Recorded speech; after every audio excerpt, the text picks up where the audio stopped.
Can wind help cool the planet? Hi, I'm Chris Casteel in the Washington Bureau of the Oklahoman. I'm here with Denise Bode, Chief Executive Officer of the American Wind Energy Association, and of course, longtime Oklahoma Corporation Commissioner. Thank you for coming in, Denise. Well, it's a blessing to be here with you, Chris, as always, talking to Oklahomans. The House today, as we speak, is debating historic global warming legislation that would, for the first time, put a cap on carbon emissions in the entire country. And your organization is supporting it. Can you tell me why? Well, actually, we're supporting a broad-based energy bill. Okay. And I think it's interesting to listen to the debate because what the Supreme Court did last year was actually to put a price on carbon. And so it is already sort of the law of the land. And I think the real issue is... They said the EPA under the Clean Air Act could regulate. And they are moving forward with their endangerment finding right now. Right. So what the choice really is, do you want the EPA to manage this process or do you want Congress to make a decision on this process? And I always believe elected officials should be making that call. So I think that's really what's being discussed on the carbon side of things. It's pretty much a settled issue, one way or the other. We're really focused, though, on the energy side of the bill and the great opportunities for adding an American source of energy, wind, which uses no water. It's very sustainable, and for Oklahoma, it is a no-brainer because very abundant. Because we're number 5 in the country in wind potential. We already, the piece of the bill we're most excited about is the opportunity to have a renewable electric standard that will be nationwide. We have like 29 states have them, and it's been a real key factor for attracting manufacturing facilities. Can you explain that real quickly, Denise, what an RES is? Sure. You know, as a state commissioner, we made determinations all the time as the regulator, and state legislatures have made this determination as well as to what the regulated utilities portfolio will be in terms of what amount of natural gas, wind, coal, nuclear, whatever, hydro would be. And so it's something that really is very well understood by utilities that is sort of the trade-off for getting a guaranteed rate of return when everybody else is sort of fight for income and revenue.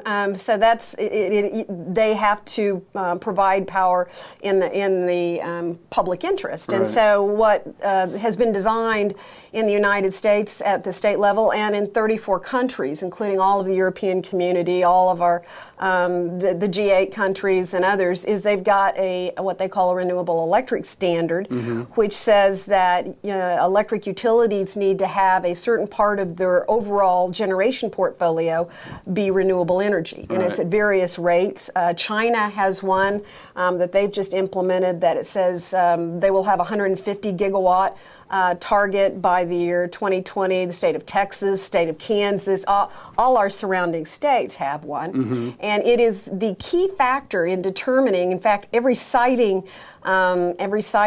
company that determines where manufacturing plants are being built will ask, the first question is, do you have an RES? Because that is the long-term commitment by utilities to renewable electricity that they're looking for, so that they will be willing to spend the billions of dollars.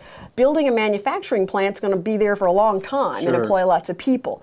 So it is a critical factor to build an American manufacturing base, which will really even further lower the costs because you don't have to import parts. You can build it right here in the U.S. It's one of the critical factors in making wind one of the most affordable, if not the most affordable source of electric generation.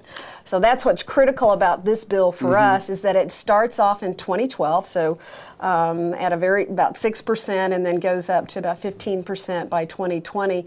And it's something utilities deal with every day with their state commissions, their state legislatures, and this saying that it's in the national interest to have alternative energy as part of our generation portfolio. Now, the House probably is going to pass this bill today. One would assume that if they brought it up, that they've got the votes, and that a lot of people are predicting a tougher battle in the Senate. I mean, what's your feeling about whether this actually will become? Obviously, the president will sign it. You've got a president for the first time willing going to sign a bill. You think it's going to get to his desk in some form? Well, I think the Senate is going to be a much more, it's going to be a different issue there, because in the Senate, the Senate Energy and Natural Resources Committee has jurisdiction over energy and not over other issues related to the environment, taxes, and other things. So what came out of the Senate Energy Committee was an energy bill that included all sorts of things on offshore drilling. It included renewable electric standard. It included efficiency measures. It included a broad number of things, and it was a bipartisan vote, including the ranking Republican who voted for the bill.